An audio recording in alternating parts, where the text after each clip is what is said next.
can change the fire engine siren sound. There's a little switch, but it's under the battery compartment.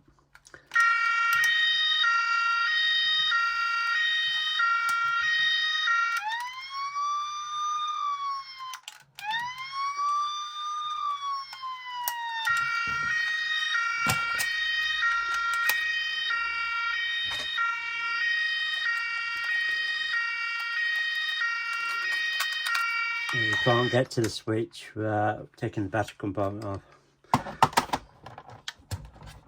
And you can't get that light off without pressing down on a flathead screwdriver.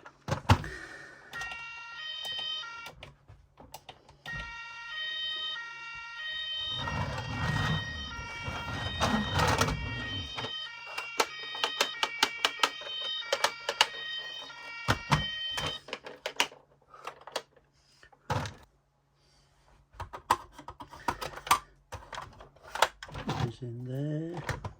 Oops.